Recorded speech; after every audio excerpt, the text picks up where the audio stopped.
Не себеп? Сізде ақша жоқ. Себебі сізге келетін ақшалардың жолы бұғатталып қалған. Оның бірнеше себептері бар. Бала күннен келе жатырған тұрмыстағы жетіспеушілікті көріп өсу. Әркімге ренжи беру, қорқыныш, өзін-өзі кінәлі сезіну, әке-шеше мен туған-туыс ара қатынасы дұрыс болмауы, әркімді жамандап өсектеу, ашуға жол беру. Осылардың себебінен ақша келетін жолдар жабылып бұғатталады. Аллах тағала адамға керемет ресурс бермес бұрын сынақ жібереді. Ол сынақта екі түрлі жол болады. Біріншісі өшіретін, яғни қиындықты қабылдамау. Екіншісі өсіретін. Алланың жіберген сынағын қабылдап, шүкіршілік ету. Осы екі жолдың қайсысын таңдайсыз? Ол сіздің өз еркіңізде. Егер сіз өміріңізге келген қиындықтарды қабылдамай, менде проблема неге көп деген сияқты, немесе қарыздан құтылмадым деп уайымдап, қорқып, ашуланатын болсаңыз, онда маятник қатты жұмыс істейді. Бұл жағдайда сізге жан-жақтан тиісетіндер көбейіп, қарыз кредит одан әрі көбейеді. Себебі сіздің фокусыңыз дұрыс бағытта емес. Егер сіздің фокусыңыз қарыз кредитте болатын болса, онда сіз ешқашан қарыздан құтылмайсыз. Ал егер қандай қиындық келсе де, Аллаға шүкіршілігіңізді тастамай қабылдайтын болсаңыз, әр сынақтың артында керемет жетістік тұрады. Егер қарыз кредитіңіз мазалап, уайымдататын болса, өзіңізге стоп деп, ойыңызда мақсатқа айландыра біліңіз. Ақшалар алдында мақсаты бар адамдарға келеді. Сіздің мақсатыңыз не? Баспаналы болу, көлік, ақшалы болу, тіпті қыз ұзатып келін түсіру болар. Осы арада ойыңызға қарыз туралы ой келсе, дереу ойыңызды мақсатқа айналдырыңыз. Мәселен, мен ең жақсы адамдармен құда жекжат болдым. Менің қалада 4 бөлмелі пәтерім бар. Мен өте бай, бақытты, миллионер адаммын. Осы программаны миыңызға орнатыңыз, және де үнемі қайталап жүріңіз. Сонда миыңыздағы уайым, қорқыныш бәрі кетіп, өміріңіз рахат екенін сезінгенде, сіздің айналаңыз өзгереді. Ойыңызды өзгерту арқылы өміріңізді өзгертесіз. Айналаңызды, тіпті әлемді өзгерту, жақсы адамдармен дос болу, бай, бақытты болу, ол сіздің өз қолыңызда. Сол үшін бізге медитациялар жасау, аффирмациялар айту өте маңызды. Өзіңізге ыңғайлы орынға отырыңыз. Құлағыңызға құлақ қабын киіп, көзіңізді жұмыңыз. Терең дем алып, терең дем шығарыңыз. Тартқан ауаңыз мұрын арқылы кіріп, бүкіл денеңізге нұр болып тарап жатқанын сезініңіз.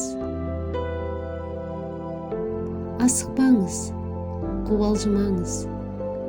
Сіз уайымдамасаңыз, сізді ешкім мазаламайды. Еркін дем алып, еркін дем шығарыңыз. Шығарған ауаңыз арқылы ойыңыздағы, миыңыздағы бүкіл уайымдарыңыз, қарыз кредиттеріңіз, жаман энергия, бәрі қап-қара түтін сияқты шығып кетті. Сіз дем алған сайын, дем шығарған сайын, денеңіз босаңсып жатыр. Өзіңізді жеңіл сезініңіз. Қай жеріңіз ауырады, сол жеріңізді босатыңыз. Ойыңызда қандай шиеленіс бар, соның бәрін жіберіңіз. Миыңызды, басыңызды босатыңыз.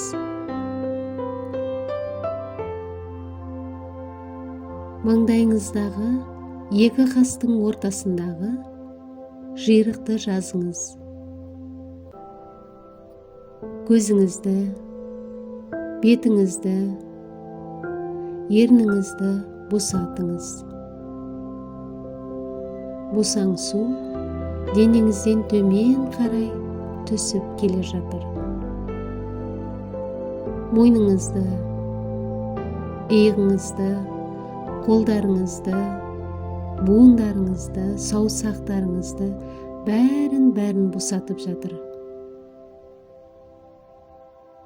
Нәзік босаңсу беліңізден бөксеңізге, төмен қарай аяғыңызға түсіп, тізеңіз, тобық, барлық буындарыңыз босаңсып, денеңіз еркін дем алып жатыр. Терең дем алып, дем шығарыңыз. Сіз осылай дем алғанда, бүкіл денеңіз дем алады. Өкпеңіз таза ауаға толады. Бойыңызға энергия жүгіреді. Дем шығарғанда бойыңыз шаршаңқылықтан, уайымнан босайды. Ал энергиясы тасып тұрған адам еш нәрсені уайымдамайды. Тағы да терең дем алыңыз. Дем шығарыңыз. Жұтқан деміңізбен бүкіл денеңізге Алланың аппақ нұры таралып жатыр. Денеңіздегі әрбір клеткаларыңыздың, ДНК-ларыңыздың оянып, денеңіз босаңсып, жеңілдеп жатырсыз. Денеңіздегі бүкіл клеткаларыңыз көк аспанмен жалғасты. Алланың аппақ шегі жоқ нұры төбеңізге тоқтаусыз келіп жатыр. Алланың аппақ энергиясы төбеңізден құйып, бойыңыздағы әбден қатып қалған қара энергияны, қорқыныштарды, уайымды, барлық өкпе реніштеріңізді ертіп жіберді. Бойыңыздағы барлық шаршаңқылықты, арқаңыздағы ауыр жүкті жуып тастады. Төбеңізден жылы энергияның кіріп жатқанын елестетіңіз, сезініңіз. Басыңыздан төмен қарай жайлап түсіп келе жатырған Алланың нұры денеңізді сипап, төмен қарай түсіп тамағыңызға келді. Иығыңыздан, көкірегіңізден төмен қарай түсіп, ішіңізден, бөксеңізден төмен, аяқ ұшына дейін жетті. Аяқ ұшынан қайта жоғары көтеріліп келеді. Басыңызға, төбеңізге келді. Төбеңізден Алланың нұры жауып жатыр. Алланың нұрына бөленіңіз, жылулықты сезініңіз. Басыңыздағы барлық қорқыныштарыңыз, өкпе реніштеріңіз, ақша жетпейді, қолымнан келмейді, қарыздан қашан құтыламын деген уайымдарыңыздың бәрі Алланың нұрымен еріп кетті.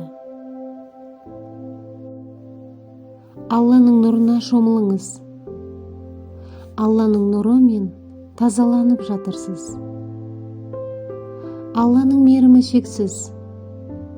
Алла сізді үлкен махаббатпен жаратты. Алламен байланысқа түсіңіз. Алламен сөйлесіңіз. Ойыңызды не мазалап жүр? Ақшаға байланысты ойларыңызды айтыңыз. Я Раббым, мен ақша туралы жаман ойда болыппын. Байлар ғана ақша ұстайды, ал маған ақша жетпейді. Бір тапқаныма жетпейді деп ойлаппын. Я Аллам, сенің байлығыңның шегі жоқ екеніне күмән келтіріппін. Кеңістікте ақшалар көп екеніне сенбеппін. Я Раббым, мені кешір. Сен кешірім иесісің. Сен кешірім сұрағандарды сүйесің. Сен шексіз мейірім иесісің. Алламен сөйлесіңіз. Ойыңыздағы мазалап жүрген барлық ойыңызды, уайымдарыңызды айтыңыз. Аллахқа бүкіл проблемаларыңызды, отбасындағы мәселені, ақша мәселесін, бәрін бүкілін айтыңыз. Алла сізді тыңдап отыр. Алла бәрін өзі реттеуші.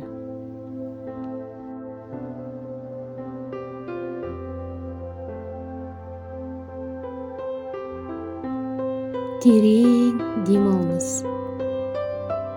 5 секунд ұстап тұрыңыз.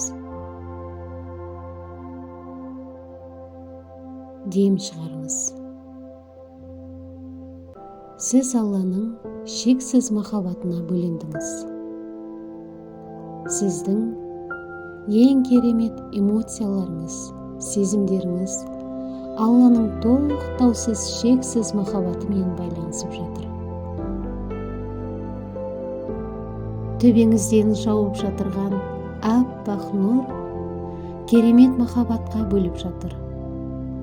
Сіз одан әрі әдеміленіп, жасарып жатырсыз. Өміріңізді жақсы жаққа өзгертуге дайынсыз. Жай ғана жымиып қойыңыз. Дәл қазір сізге Аллах Тағала армандап жүрген қалауыңды сұра. Мақсатыңның бәрі орындалады десе, сіз не сұрар едіңіз? Өзіңізге шектеу қоймаңыз. Өзіңізден еш нәрсені аямаңыз. Жетпей қалады деп қорықпаңыз. Алланың қазынасында байлықтың шегі жоқ. Ақша әлемінде де ақшалардың шегі жоқ. Өзіңізге ең жақсысын, ең қымбатын, ең құндысын, әдемісін тілеңіз. Өзіңізге шектеу қоймаңыз. Өзіңді қуант. Тағы да нені қалайсыз? Масштабты түрде сұраңыз. Шынайы, жақсы ниетпен сұра. Алла беруші. Алланың нұры тоқтаусыз төбеңізден құйылып тұр. Жүзіңіз нұрға жуылып, одан әрі әдемілендіңіз. Иығыңыздағы ауыр жүктен арылып, бойыңыз тік көтерілді. Өзіңізге деген көзқарасыңыз сенімді, мықты, әрі көңілді. Жүрегіңіз тегіс бір қалыпта соғып тұр. Өзіңізді денсаулығы мықты, қолынан бәрі келетін, өмірден тек қана жақсылық күтетін жас адам сияқты сезініңіз. Иә, дәл солай. Шынында да сіздің өміріңіз керемет ғажап болып, жақсы жаққа өзгерді. Ойыңыз позитив арнаға түсті. Дәл қазірден бастап, сіз ең бай, ең бақытты, өмірі молшылыққа толы, махаббатқа, сұлулыққа толы, жүзінде әрдайым қуаныш тұратын, бойында позитив энергиясы тасып тұрған, айналасына нұр шашып жүретін адамға айналдыңыз. Осы ойыңыздан, осы бағытыңыздан таймаңыз. Қорқыныштар, уайымдар, ол тек қана сіздің миыңызда. Қорқыныштар сізге ескерту үшін, сізді қорғау үшін келіп тұр. Жай ғана қорқыныштарыңызға рахмет айтып шығарып салыңыз. Енді ойша екі қолыңызды екі жаққа жайып, құшағыңызды әлемдегі шегі жоқ ақшаның энергиясымен қуаттаңыз. Әлемде, кеңістікте ақша көп, өте көп.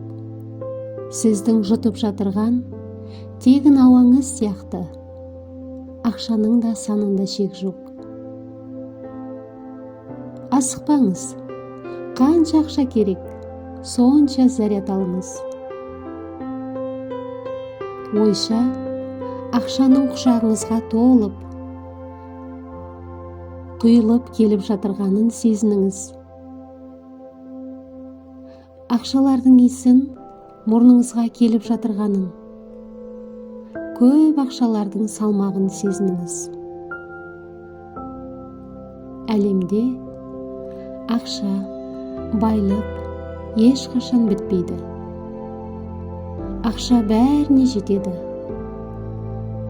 Сіздің бала-шағаңызға да, түгел ұрпағыңызға да мол жетеді.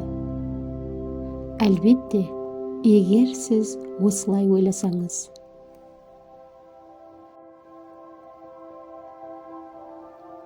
Алла сізді сүйеді. Әлем сізді қолдайды. Осыдан кейін сізде бәрі жақсы болады. Терең дем алып, дем шығарыңыз. Жайлап көзіңізді ашып, жымиған күйі айналаға көз жүгіртіңіз.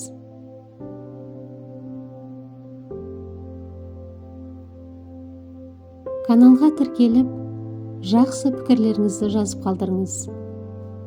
Жақсы тілек өзіңізге 2 есе болып қайтатынын ұмытпаңыз.